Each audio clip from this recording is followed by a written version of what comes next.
안녕하세요. 다산 부동산 파트너 공인중개사 서미라입니다. 2022년 12월 2일 기준 다산 신도시 아파트 KB 시세와 함께 부동산 시장 동향에 대해서 알아보도록 하겠습니다. 요즘 집값 하락에 대한 뉴스가 참 많이 나옵니다. 송도 아파트가 반토막이 났네. 동탄의 어느 단지가 50% 넘게 하락을 했네. 상승장 때 신고가 이야기도 참 많이도 했으니 반대의 경우도 떠들어대는 것은 인지상정이기도 합니다. 상승장의 꼭지에 조급함에 휘둘리지 않아야 했던 것이 정답이었었던 것처럼 하락장의 막바지에 패닉셀에 나서는 것은 아닌지 고민해볼 문제입니다. 지난주 서울을 비롯한 수도권과 전국의 아파트값은 또 역대 최대 낙폭 기록을 경신하였습니다. 매주 똑같은 말만 되풀이하는 것 같아 한편으로는 식상하고 한편으로는 내성이 생겨 무덤덤한데요. 현실이 그러니 어쩌겠습니까? 김인만 부동산 경제연구소 대표는 이코노미스트 2023 경제 대예측 포럼에서 부동산 저점의 신호로 강남 지역 규제 완화, 양도세 특례, 고점 대비 30% 하락, 패닉셀링 현상의 발생, 미분양 증가를 꼽았습니다. 그러면서 부동산 시장 바닥은 알 수 없지만 이 5개의 조짐이 확인이 되면 집을 사도 좋다고 하였습니다. 저도 비슷한 생각입니다. 다만 위 5개의 사항이 다 확인되면 이미 최저점을 찍고 일정 포인트 반등했을 가능성도 높기 때문에 4개 정도만 체크를 해도 저점은 일치할 것 같습니다.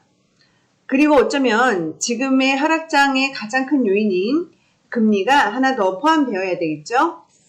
이미 지난 11월 30일 제롬 파월 미 연준 의장이 12월 연방공개시장위원회에서 금리 인상 속도를 조절할 것임을 시사한 바 있습니다.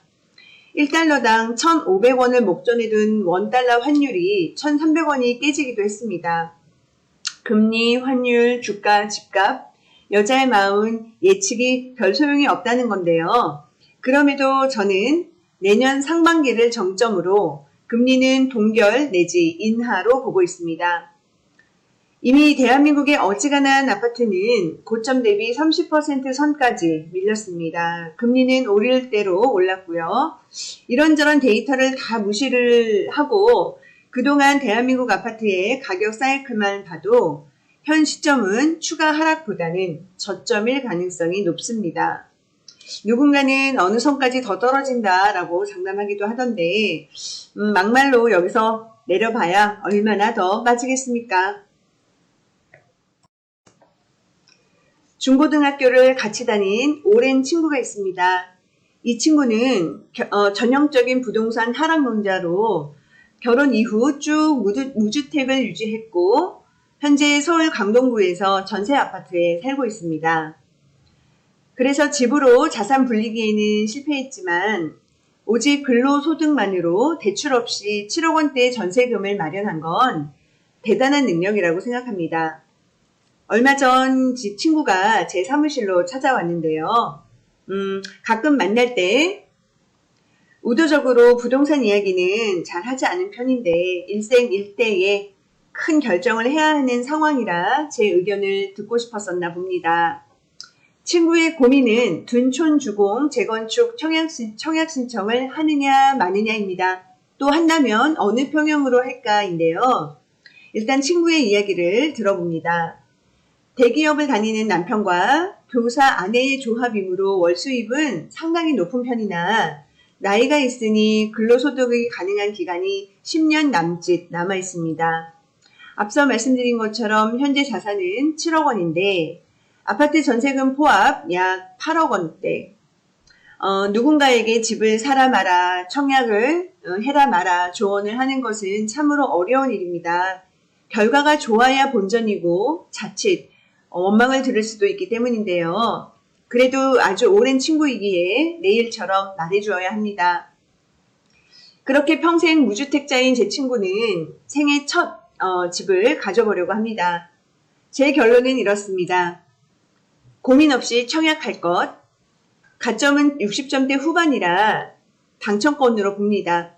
평생을 송파구와 강동구에서만 살아왔기 때문에 이보다 더 좋은 선택지는 앞으로 나오기 어렵습니다. 둘 다 직장도 이 근처이고 아들만 둘인데 강동구는 전통적으로 남자 학군이 좋습니다. 평양은 당연히 84 타입이 살기가 좋지만 결국엔 돈의 문제입니다. 대출이 나오지 않는 데다가 어찌어찌 빚을 낸다 해도 원금만 최소 5억 원 이상, 아무리 부부 월소득이 괜찮아도 무리입니다. 네 식구가 살기에 빠듯하기도 하겠지만 5구 타입으로 가야 합니다. 공간 크기에 대한 대안은 있습니다. 둔촌 주공 5구 타입과 비슷한 분양가로 장위 4구역은 84 타입으로 갈 수가 있습니다. 넣으면 무조건 당첨입니다. 그런데 직장도 멀어지고 학군도 멀어지는 거는 사실입니다. 투자가치 또한 둔촌 주공의 압승입니다. 2022년 11월 서울 아파트 평균 매매 가격을 보면 강남권과 강북권은 차이가 많이 납니다. 그래서 저의 추천은 고민하지 말고 둔촌주공 25평 청약이었습니다. 이제 주사위는 던져졌습니다. 부활의 노래처럼 이혜인 수녀의 시처럼 친구야 봄비처럼 아파도 웃으면서 너에게 가고 싶은 내 마음을 알아주길 바라고 또 바랍니다. 인생 대부분을 함께 해온 친구에게 해줄 수 있는 최고의 조언이길 저는 바라봅니다. 자, 이제 다산 신도시로 가보겠습니다. 2022년 12월 첫 번째 주 다산 신도시 아파트 KB 시세를 보시면 총 3개 단지에서 하락이 있었네요. 시세표를 보시겠습니다.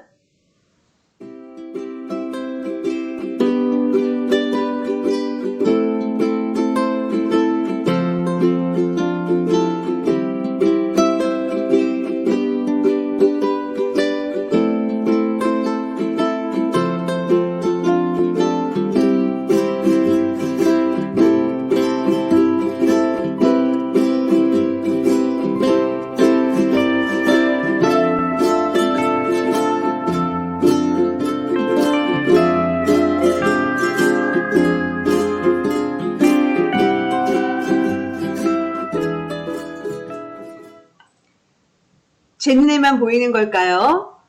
상승 단지는 없지만 강력한 하방 지지가 느껴집니다.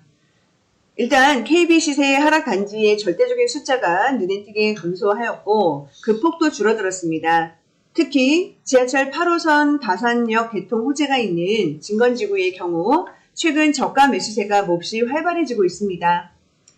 현장에서의 분위기인데요. 상승 반전은 아니지만 단지별 최저가 매물이 빠르게 소진되고 있습니다. 이 침체기에 유의미한 거래량이 동반된다는 점은 시사하는 바가 큽니다. 끝없이 하락만 하는 시장은 없습니다. 금리 인상 속도가 조절이 되고 서울권 규제지역 해제나 취득세 중과 배제 등 정부의 부동산 시장 살리기가 본격 가동되면 현 시점은 바닥권일 가능성이 아주 높아졌습니다. 급 반등보다는 저점을 잘 다지고 지역별 호재에 따라 제 가치를 찾아 서서히 우상향하는 부동산 시장을 기대해 봅니다. 오늘 준비한 소식은 여기까지입니다. 오늘도 함께 해주셔서 감사하고요. 우리 다음에 만날 때까지 모두들 건강하세요. 감사합니다.